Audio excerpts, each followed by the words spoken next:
Hello students, today we will start class 12th biology chapter 6 molecular basis of inheritance है ना। अपना चल रहा है कंटिन्यू, बहुत दिनों से चल रहा है और अभी आई थिंक और भी चलेगा है ना।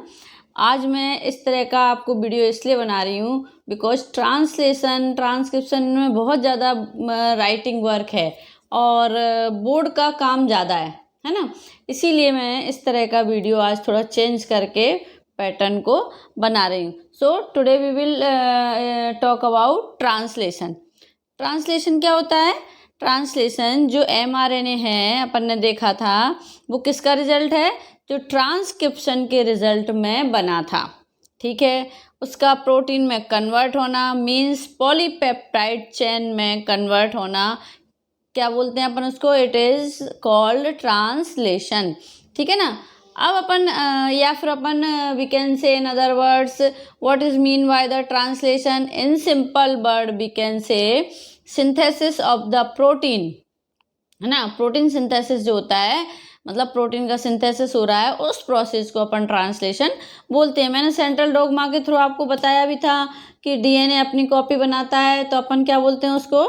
डीएनए जब अपनी ही कॉपी बना रहा है तो अपन ने कहा था उसको रेप्लिकेशन। फिर डीएनए अपनी इंफॉर्मेशन को ट्रांसफर कर रहा है by the process of transcription, तो और एमआरएनए बन रहा है तो उस प्रोसेस को अपन ने बोला था ट्रांसक्रिप्शन, है ना। और ट्रांसक्रिप्शन के बाद अपन ने एमआरएनए में देखा था कि यहाँ प्रोटीन बन गया था या प्रोटीन सिंथेसिस होता है। दैट प्रोसेस किस प्रोसेस के थ्रू होता है? वो ट्रांसलेशन के थ्रू होता है। तो जो टॉपिक आज अपने को डिस्कस करना है वो अपना यही है, ठीक है। अब सबसे फर्स्ट चीज़ अपने को देखना है कि सिंथेसिस ऑफ द प्रोटीन जो है we all know the site of the translation कौन सी है। तो सबसे पहले अपन साइट ऑफ ट्रांसलेशन देखें तो साइट ऑफ ट्रांसलेशन में अपन ने 2 टाइप्स की सेल को अपन बार बार लेकर आ रहे हैं उसमें, बिकॉज अपने को दोनों सेल्स में यहाँ पर स्टडी करनी है। प्रोकैरियोटिक सेल में जो है ट्रांसलेशन का साइट होता है क्या? इन साइटोप्लाज्म, है ना। साइटोप्लाज्म होता है ना, अपन कई बार पढ़ चुके हैं in cytoplasm, okay.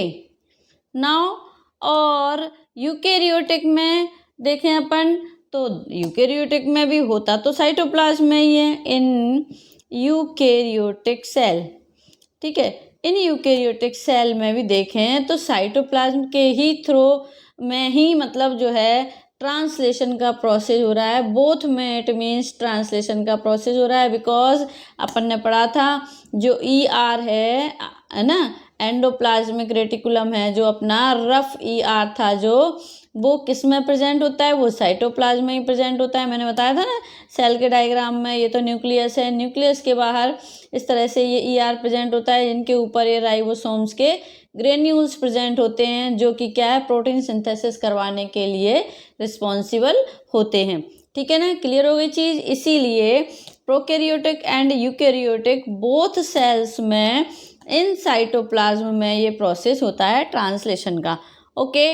Now remember कि जो in eukaryotic apart from cytoplasm in semi autonomous organelle also like mitochondria, अपन देखें क्लोरोप्लास्ट, इनमें ये also the protein synthesis of the translation take place. मतलब मैंने बोला कि जो यूकैरियोटिक सेल होती हैं उनके साइटोप्लाज्म में कुछ पार्ट जैसे माइटोकॉन्ड्रिया है, क्लोरोप्लास्ट, इनमें भी राइबोसोम प्रेजेंट होता है और इनमें राइबोसोम प्रेजेंट होता है। तो इनमें भी माइटोकॉन्ड्रिया एंड क्लोरोप्लास्ट, है ना, इन दोनों में भी क्या होता है? जो है ट्रांसलेशन का या प्रोटीन सिंथेसिस का प्रोसेस होता है ना। अब अपन देखते हैं यहाँ पर अपन ट्रांसलेशन की बात कर रहे हैं तो ट्रांसलेशन में सबसे पहले अपन देखेंगे कि इसके लिए अपने को किन किन चीज़ों की नीड होती है। ट्रांसलेशन के लिए अपने को किन किन चीज़ों की नीड है तो उसको भी सबसे पहले डिस्कस करना पड़ेगा अपने को। तो now when we talk about machinery of translation, क्या बोला मैंने? मशीनरी ऑफ ट्रांसलेशन, ठीक है। Machinery of translation. ठीक है,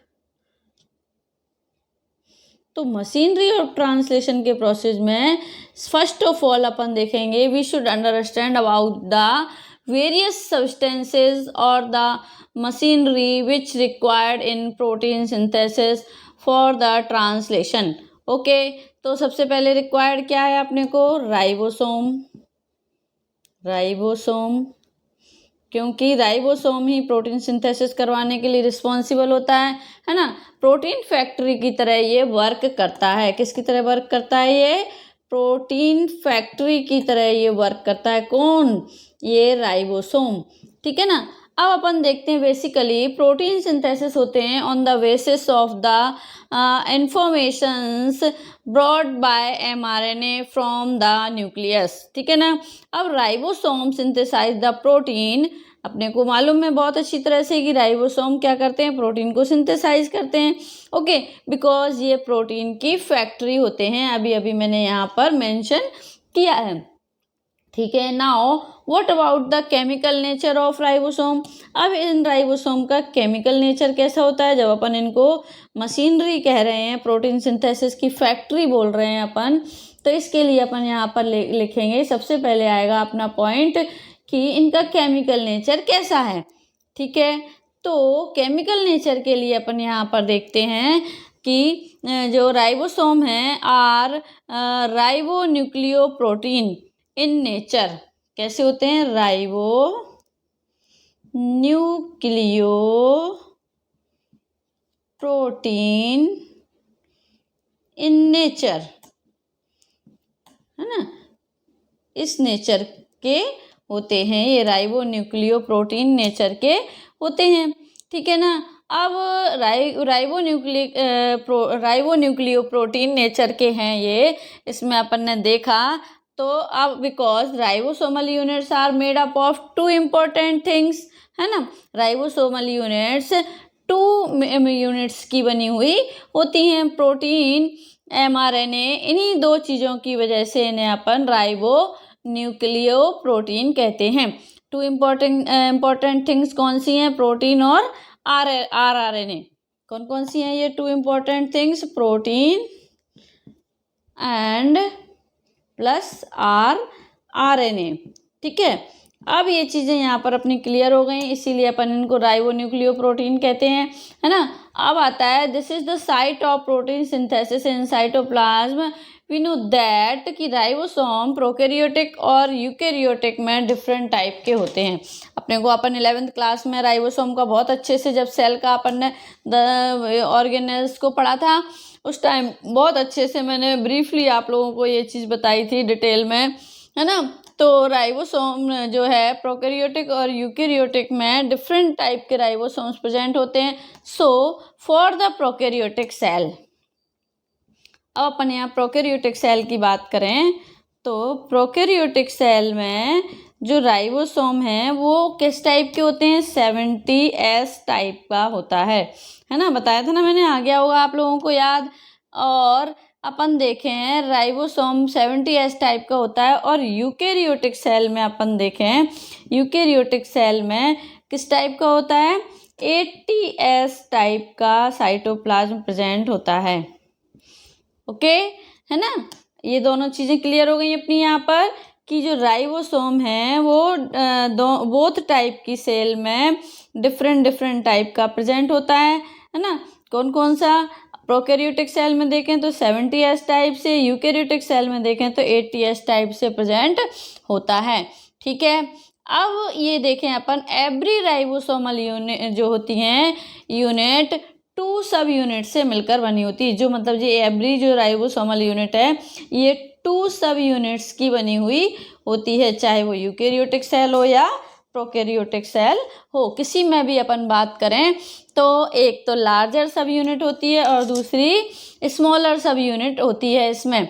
तो सबसे पहले मैं आपसे बात करूं यूकैरियोटिक सेल में, जैसे अपन ने यहाँ देखा राइबोसोम की यूनिट देख लेते हैं अपन थोड़ा सा, है ना। राइबोसोम्स, अब इसमें देखा अपन ने एक तो लार्जर सब यूनिट होती है, लार्जर सब यूनिट and second smaller सब यूनिट। ठीक है, अब अपन पहले प्रोकैरियोटिक में देखते हैं। तो प्रोकैरियोटिक में देखें अपन लार्जर सब यूनिट में, तो अपन ने देखा इसमें कौन से टाइप का राइबोसोम प्रेजेंट होता है, ये 70S टाइप का राइबोसोम प्रेजेंट होता है। और 70S टाइप का राइबोसोम प्रेजेंट होता है तो इसकी जो यूकैरियोटिक सेल में अपन देखें, यूकैरियोटिक सेल में अपन इनको डिवाइड करें तो इसकी लार्जर जो सब यूनिट होती है, इसको थोड़ा सा मैं यहाँ से रफ कर देती हूँ, यहाँ से 2 सब यूनिट यहीं बना देती हूँ, शॉर्ट में लिखती हूँ L लार्जर सब यूनिट और स्मॉलर सब यूनिट। ठीक है ना, तो लार्जर सब यूनिट इसमें जो 70S टाइप का है तो इसमें हो जाता है 50S और 30S टाइप का सब यूनिट्स प्रेजेंट होते हैं। ठीक है, अब यदि अपन प्रोकैरियोटिक की बात करें, प्रोकैरियोटिक की बात की अपन ने ये, अब अपन बात करें किसकी, यूकैरियोटिक की। तो यूकैरियोट्स में भी 2 सब यूनिट्स प्रेजेंट होती हैं। तो LSU देखेंगे अपन 80 टाइप का है, तो 80 टाइप में क्या होगा 60S और SSU मतलब स्मॉलर सब यूनिट देखें तो वो कैसी होती है 40S टाइप की होती है। ये थोड़ा छोटा बनाऊंगी मैं जिससे आपको क्लियर रहेगी, नहीं तो आप इनको नंबर में समझ लेंगे, है ना। 50S, 30S, 60S, 40S, ये तो अपन ने सब यूनिट्स की बात कर ली। These ribosomal units are responsible for the protein synthesis. ये जो राइबोसोमल यूनिट्स हैं ये किसके लिए रिस्पॉन्सिबल हैं, प्रोटीन सिंथेसिस के लिए रिस्पॉन्सिबल होते हैं। Now we talk about of the prokaryotic cell, it is made up of the protein 50S, है ना, प्रोटीन्स 50S प्लस। अब अपन यहाँ पर देखते हैं कि जो प्रोकैरियोटिक सेल हैं ये किस किस से मेड अप होती हैं। प्रोकैरियोटिक सेल में अपन देखें यहाँ पर तो it is made up of proteins, मैंने कहा था ना प्रोटीन और राइबोसोमल यूनिट होती है इसमें, तो proteins 50S plus 20S 28S rRNA plus 5.8S rRNA present होता है। मतलब 50S टाइप का प्रोटीन होता है, 20S और 5.8S rRNA टाइप का rRNA प्रेजेंट होता है ना, in larger subunit of prokaryotic cell. किसमें, लार्जर सब यूनिट होती है जो प्रोकैरियोटिक सेल की उसके अंदर। ठीक है, अब आता है इसमें now we will talk about जो है देखें अपन प्रोकैरियोटिक सेल में जो लार्जर सब यूनिट होते हैं, प्रोकैरियोटिक सेल में राइबोसोम 70S टाइप का होता है और यूकैरियोटिक में 80S टाइप का होता है। ये मैंने आपको यहाँ चार्ट बनाकर दिखा दिया है और एक चार्ट में आपको यहाँ थोड़ा सा शो करना चाह रही हूँ जो आपके लिए इम्पोर्टेंट है, बिकॉज नीट वगैरह में भी जो है सम क्वेश्चंस आपके उनमें से बन जाते हैं। जैसे अपन ने यहाँ राइबोसोम को डिटेल में थोड़ा सा देख लेते हैं क्योंकि अपन राइबोसोम को ही डिस्कस कर रहे हैं इस पार्ट में मेनली, है ना। तो राइबोसोम में मैंने कहा था आपसे कि प्रोकैरियोटिक सेल में जो राइबोसोम होता है वो किस टाइप का होता है, 70S टाइप का। और यूकैरियोटिक सेल में अपन देखें तो यूकैरियोटिक सेल में किस टाइप का होता है, 80S टाइप का। ठीक है, अब मैंने कहा था कि इनकी ये 2 सब यूनिट्स होती हैं, LSU और SSU। इसमें भी 2 टाइप की सब यूनिट्स होती हैं, LSU और SSU। इनके फुल फॉर्म मैंने आपको बता दिए, लार्जर सब यूनिट और स्मॉलर सब यूनिट, है ना।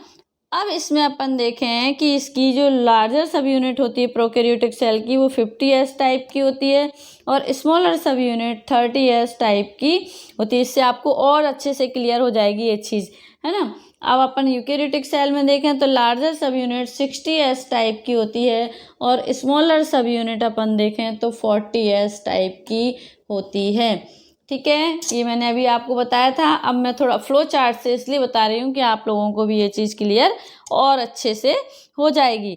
अब इसमें जो लार्जर सब यूनिट होती है, अभी मैंने कहा था इसमें 32 प्रोटीन्स होते हैं, 32 प्रोटीन्स, ठीक है। 32 प्रोटीन्स प्लस मैंने लिखा था अभी आपको कि 23 srRNA प्लस 5 srRNA ये प्रेजेंट होते हैं इसमें। जबकि स्मॉलर सब यूनिट में देखें तो 21 प्रोटीन्स एंड इसमें अपन देखें ओनली 1 टाइप का rRNA प्रेजेंट होता है, दैट इज 60 srRNA, ठीक है। और इसमें 60S वाले में देखें अपन, जो मैंने अपन अब किसकी बात कर रहे हैं, यूकेरियोटिक सेल की। इसमें जो लार्जर सब यूनिट होती है उसमें 60S टाइप का राइबोसोम होता है ना, सब यूनिट होती है। और सब यूनिट में 50 प्रोटीन जो है प्रेजेंट होते हैं। अभी मैंने आपको बताया था, बट मुझे लग रहा था कि आपको समझ में नहीं आ रहा होगा बहुत अच्छे से, इसलिए मैंने आपको फ्लो चार्ट के फॉर्म में बता दिया है। अभी डिस्कस किया था ना अपन ने 20S टाइप का rRNA, और कितने टाइप के होते हैं, 3 टाइप के rRNA प्रेजेंट होते हैं इसमें। 5S टाइप का rRNA प्रेजेंट होता है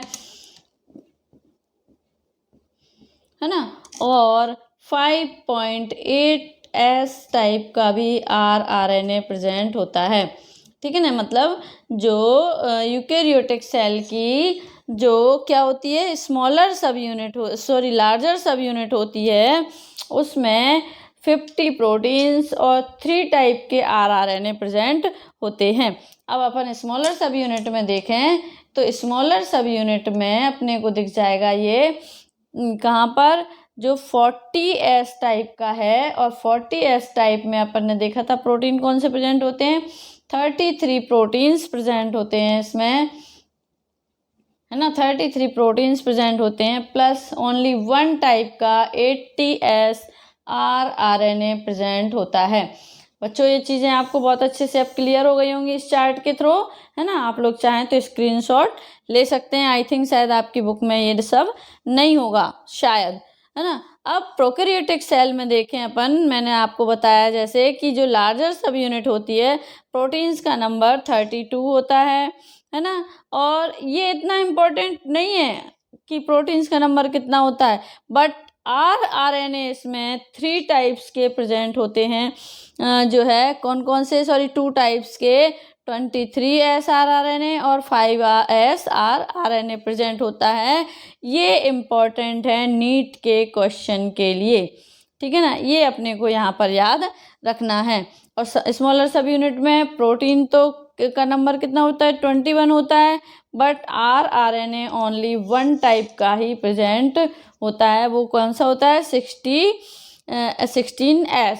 ये चीज़ें आपको रिमेंबर रखनी है। यूकेरियोटिक सेल में देखें वाइल तो लार्जर सब यूनिट 60S है, उसमें प्रोटीन का नंबर 50 होता है और 3 टाइप के rRNA इसमें प्रेजेंट होते हैं।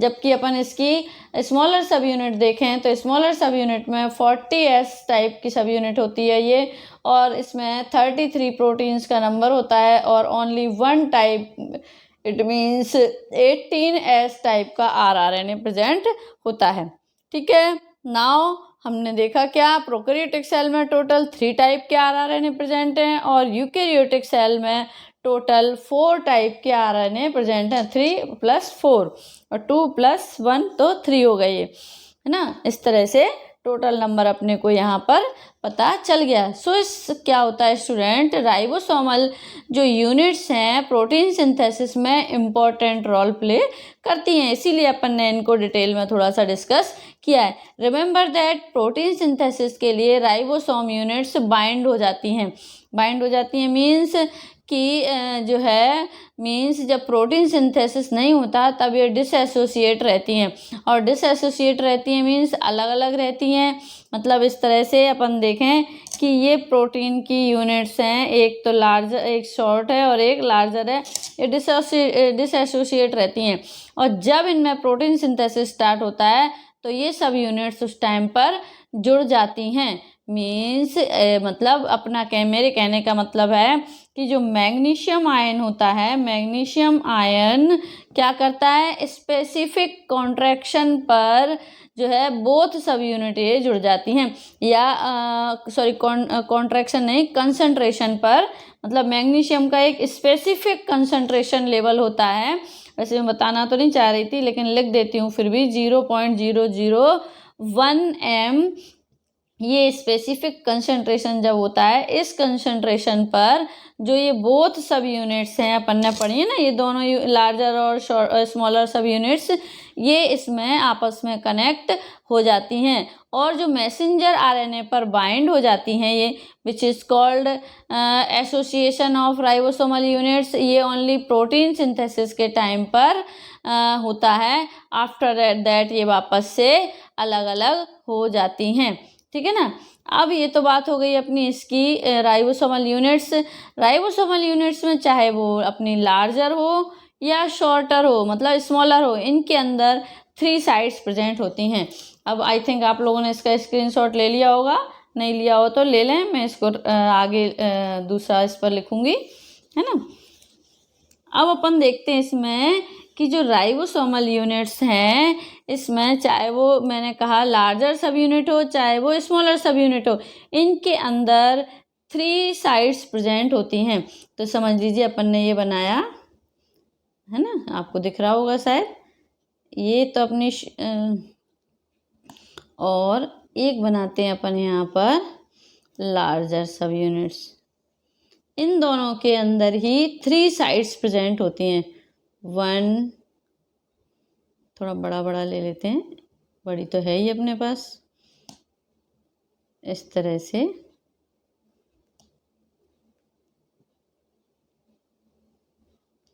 है ना, 1 2 1 2, 3 टाइप्स की अपने पास साइट होती हैं। इसमें कौन कौन सी साइट होती हैं, पहले तो मैं शॉर्ट में यहाँ लिख रही हूँ EPA,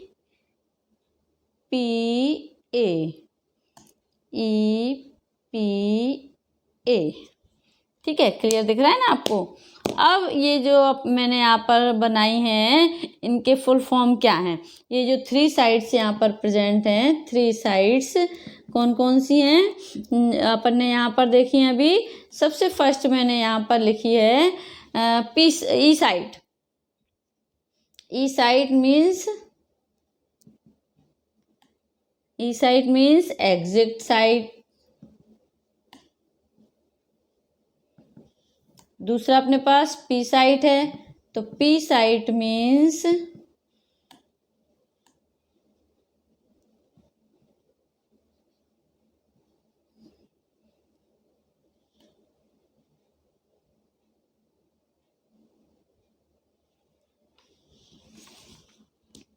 पेप्टाइडल साइट। और थर्ड अपने पास ए है, तो ए साइट मीन्स हो गया यहाँ पर अपना क्या, अमीनो, ये अपनी लास्ट तक ध्यान रखना काम आएंगे, असाइल एक्सेप्टर, नीचे लिख देती हूँ, एक्सेप्टर साइट, है ना। ये 3 टाइप की जो है बोथ सब यूनिट्स में प्रेजेंट होती हैं साइट, ठीक है। अब इनका फंक्शन क्या होता है ये अपन देखेंगे। मीन्स प्रोटीन सिंथेसिस के टाइम पर आरएनए में इन दोनों सब यूनिट्स के बीच में कहना चाहिए अपने को जो है बीच में प्रेजेंट होता है, और सबसे पहला जो जेनेटिक कोड है वो AUG होता है। अपन ने यहाँ पर mRNA बनाया, ठीक है।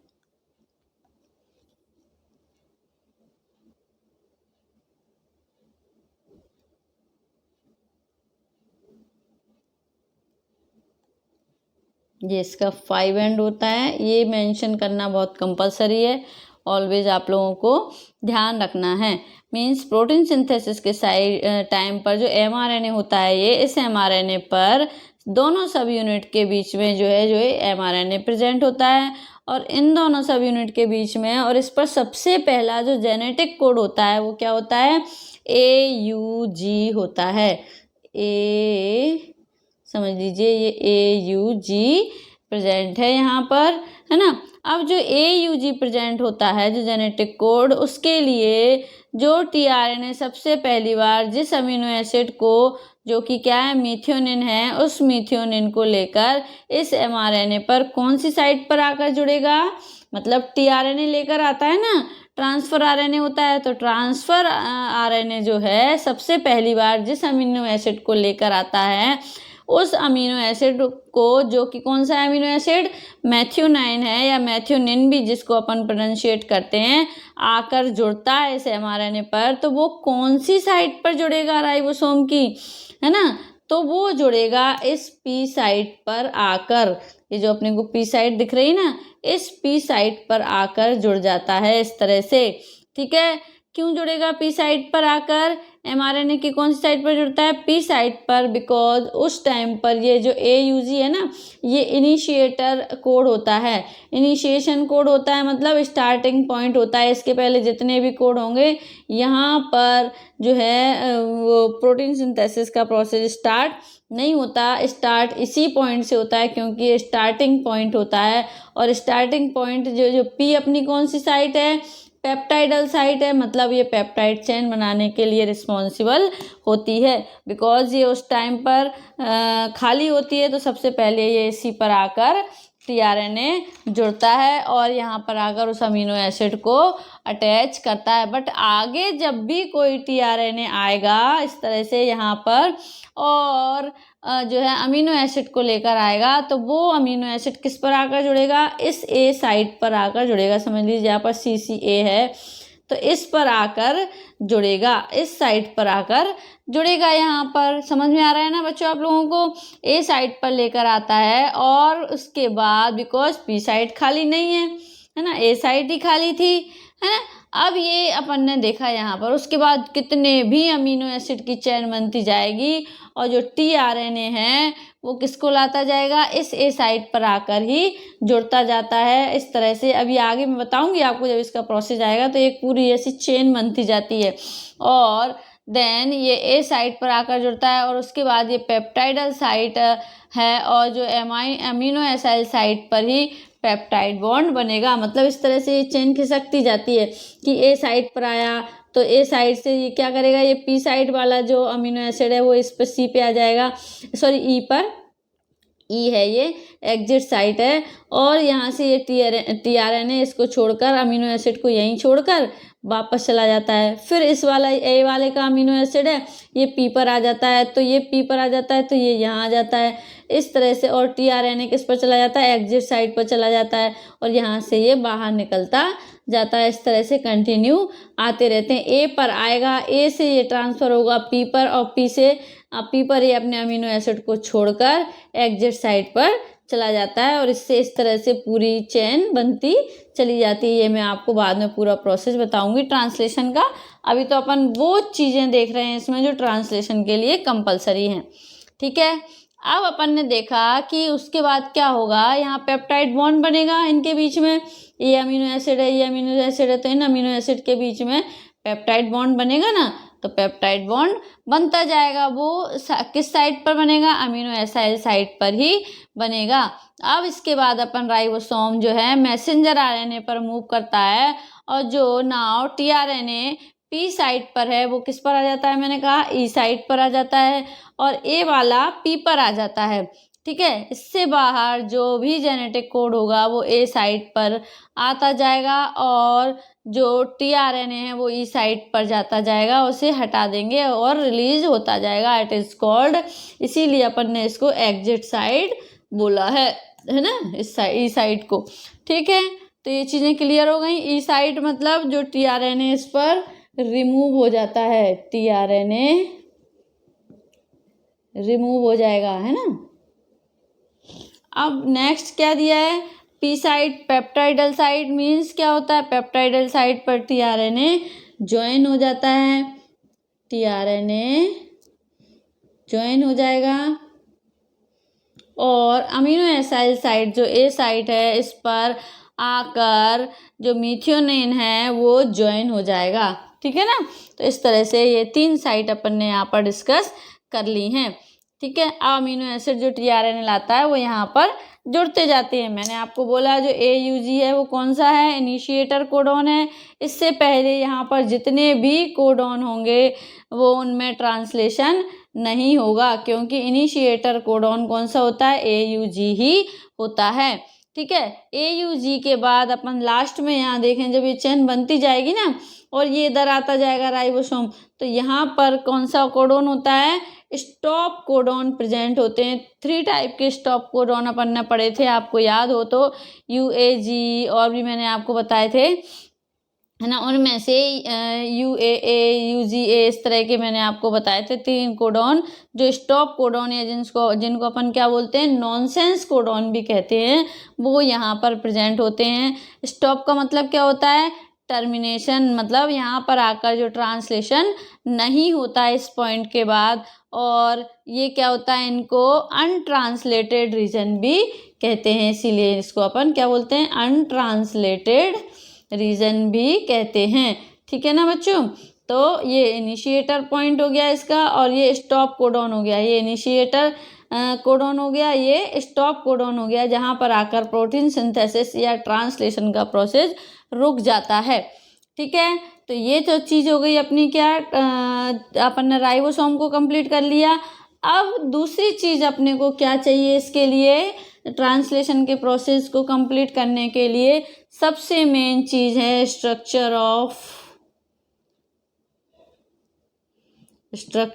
ऑफ टीआरएनए, बिकॉज टीआरएनए ही तो अमीनो एसिड्स को लेकर आता है एमआरएनए पर। तो टीआरएनए नहीं होगा तो अपना प्रोसेस ही कैसे होगा, अमीनो एसिड आएगा ही नहीं, है ना। तो सेकंड थिंग इसमें जो इम्पोर्टेंट है वो टीआरएनए है।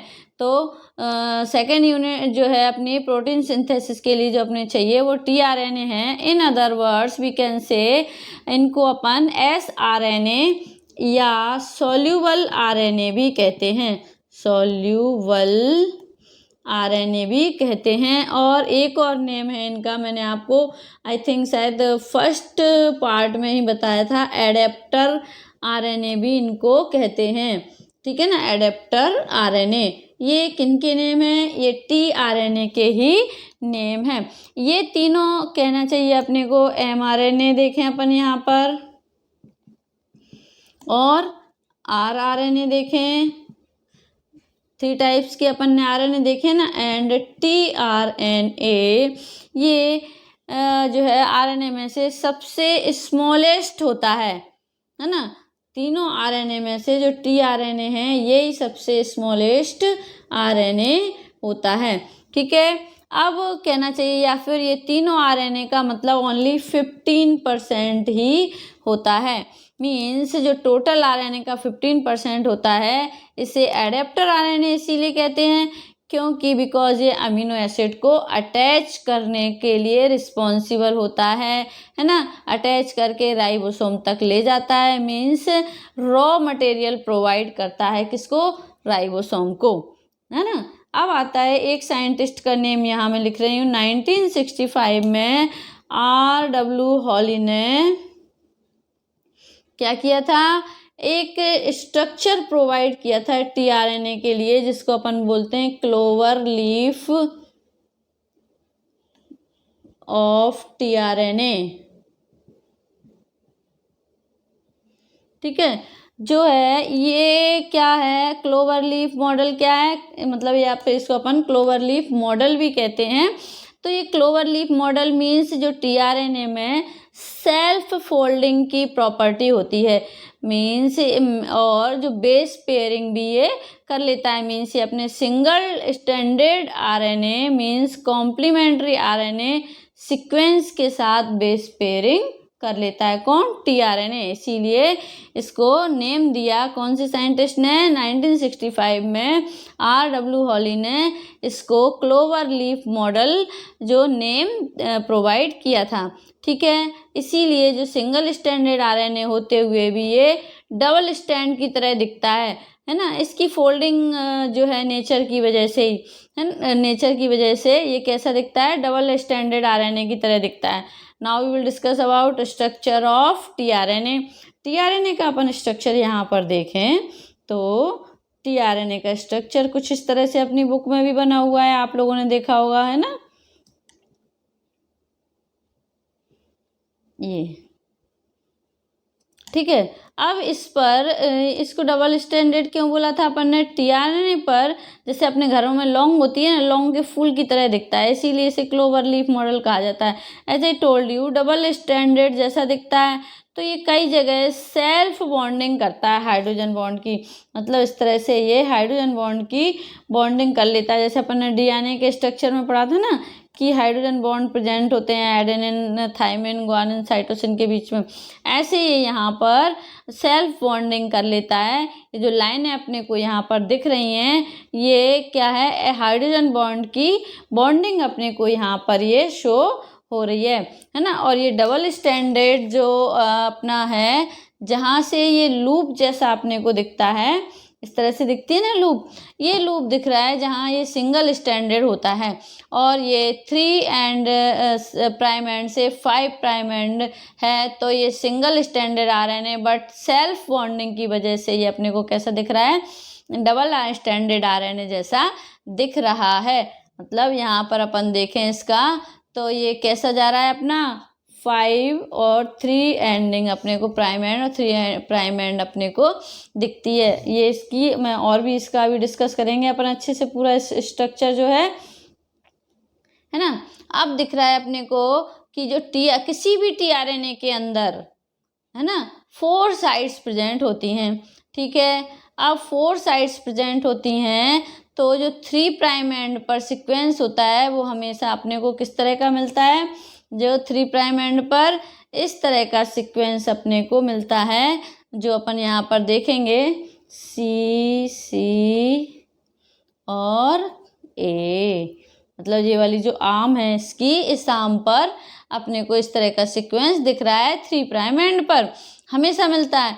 ये वो साइट है जहाँ ये अमीनो एसिड को अटैच करता है, मतलब ये जो वो साइट है, ये मैं थोड़ा यहाँ से साफ कर देती हूँ, इजीली दिख नहीं रहा है अपने को, है ना। 3 प्राइम एंड है, और 3 प्राइम एंड पर अपने को ये जो दिख रहा है यहाँ पर, यहाँ से देखें ना ये चीज़, तो ये कौन सी है? मैं यहाँ बना देती हूँ इसको, थोड़ा सा इसको हटा देते हैं अपन। ये 5 प्राइम एंड है और ये 3 प्राइम एंड है, और यहाँ पर सी, सी और ए, अब क्लियर दिख रहा होगा आपको।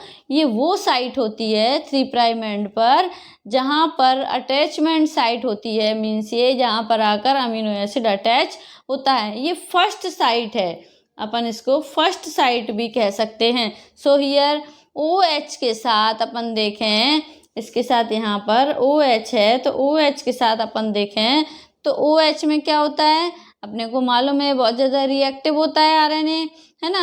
OH के साथ किसी भी अमीनो एसिड का कार्बोक्सिलिक ग्रुप जो है यहाँ पर आकर अटैच हो जाता है या बाइंड हो जाता है, और 3 प्राइम एंड पर अमीनो एसिड बाइंड होता है।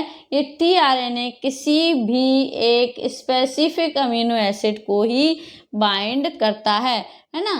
और जब स्पेसिफिक अमीनो एसिड को बाइंड करेगा, मीन्स किसी सेल के अंदर अमीनो एसिड का नंबर, जेनेटिक कोड का नंबर, थ्योरेटिकली अपन देखें टीआरएनए का नंबर 61 होता है, अपने को मालूम है ना, 61 होता है। अब 61 तो होता है, ये तो अपन ने मान लिया।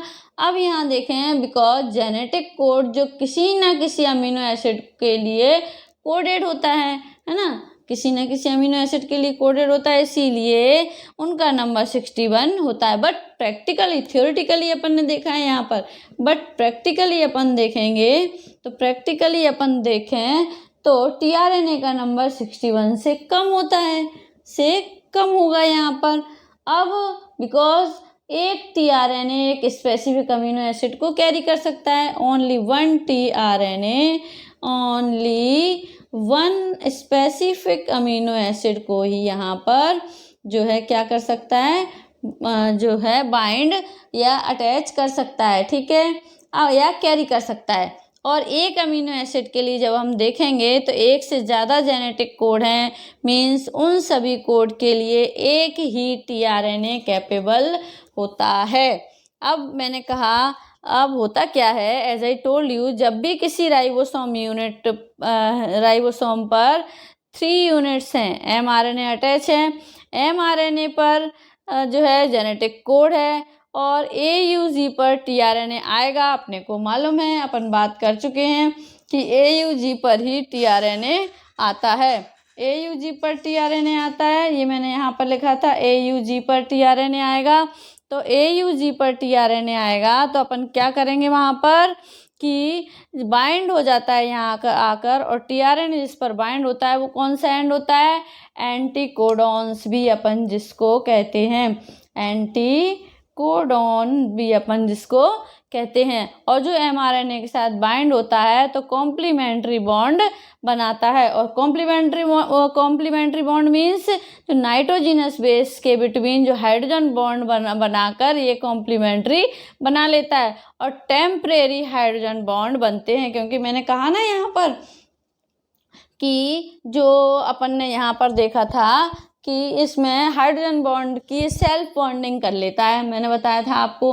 तो टेम्परेरी हाइड्रोजन बॉन्ड बनते जाते हैं। अब अपन देखें यहाँ पर, जैसे मैं बताऊँ आपको टेम्परेरी कैसे बनेंगे यहाँ पर, कि जैसे ये है 5 प्राइम एंड है, ये 3 प्राइम एंड है, और मैंने कहा ये यहाँ पर सब यूनिट्स इसकी प्रेजेंट है राइबोसोम की, और ये AUG कोडोन यहाँ पर प्रेजेंट है और यहाँ पर आकर ये जुड़ते जाते हैं। फिर ये CCA समझ लीजिए आ गया यहाँ पर।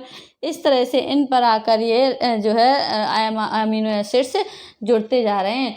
tRNA मीन्स क्या होता है कि जो कोडोन प्रेजेंट होते हैं यहाँ पर mRNA पर, एग्जाम्पल अपन मैंने दिया आपको कि AUG है, मीन्स सेल के अंदर कोई भी जो tRNA होगा वो क्या करेगा, वो मिथ्योनिन को लेकर आ रहा होगा, और मिथ्योनिन को लेकर आएगा तो मिथ्योनिन को इस फर्स्ट साइट पर ही अटैच करता है वो, है ना। यहाँ फर्स्ट साइट पर, मैंने इस साइट को कौन सी साइट बोला है, फर्स्ट साइट बोला, इस फर्स्ट साइट पर ही लाकर इस मिथ्योनाइन को अटैच करता है।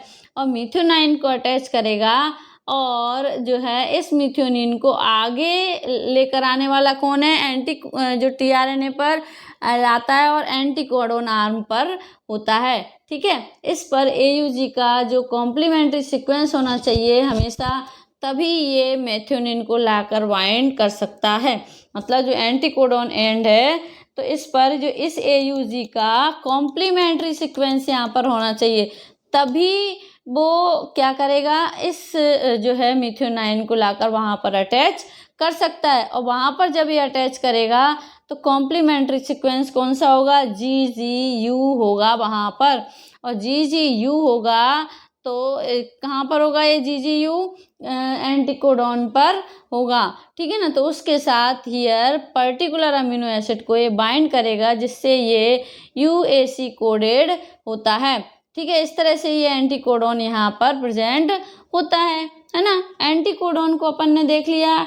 ये जो थर्ड आर्म है अपने को अब जो दिख रही है, थर्ड आर्म अपने को दिख रही है, ये थर्ड नंबर की, ये तो अपन ने 2 आर्म की बात कर ली, फर्स्ट और सेकंड एंटीकोडोन की। अब ये थर्ड आर्म देखेंगे अपन, तो थर्ड आर्म है जब, अब हम आगे जब प्रोटीन सिंथेसिस का प्रोसेस समझेंगे तो उसमें देखेंगे कि किसी भी स्पेसिफिक अमीनो एसिड को उस स्पेसिफिक tRNA को 3 एंड पर बाइंड करने के लिए एक एंजाइम भी चाहिए, है ना। इस 3 प्राइम एंड पर बाइंड करने के लिए एक स्पेशल एंजाइम भी चाहिए, और उस एंजाइम का नेम है क्या, amino acyl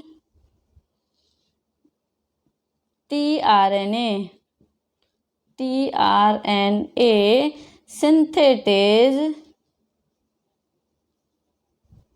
synthetase enzyme.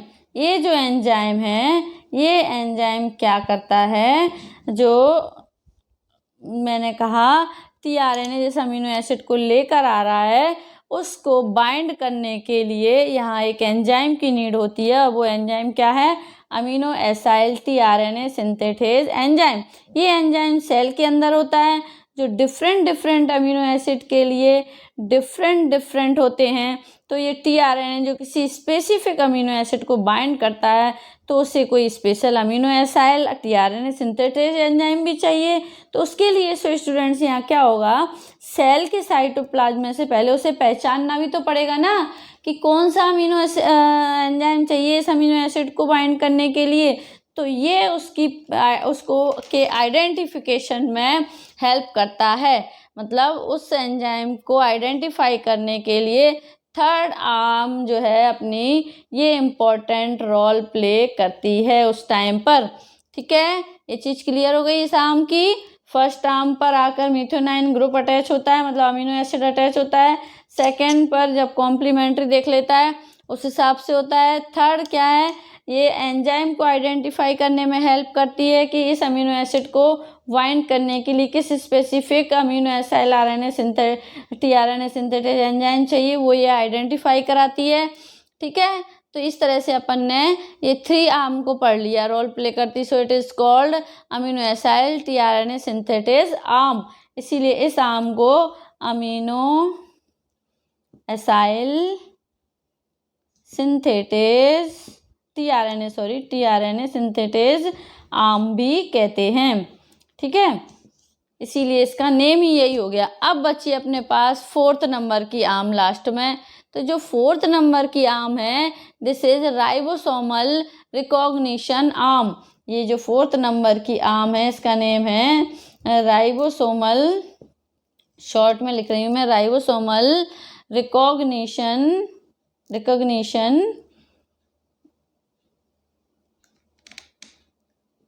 Arm.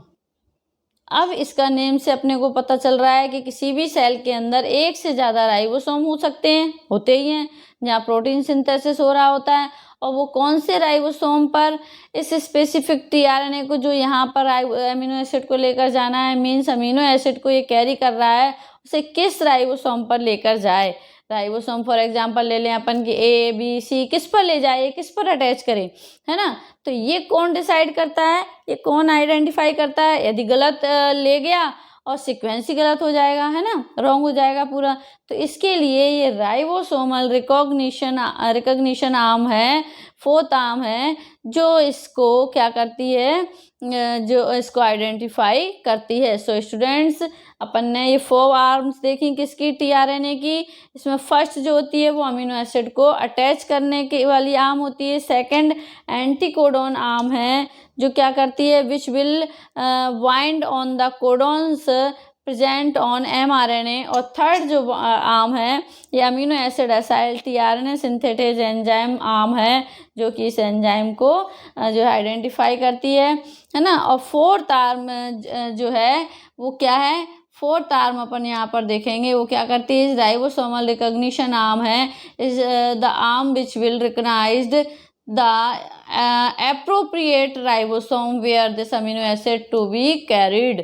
सो स्टूडेंट्स, ये अपनी यहाँ पर जो है कंप्लीट हो गया इंफॉर्मेशन ऑफ टीआरएनए। यहाँ तक आई थिंक आप लोगों को बहुत अच्छे से समझ में आ गया होगा, है ना।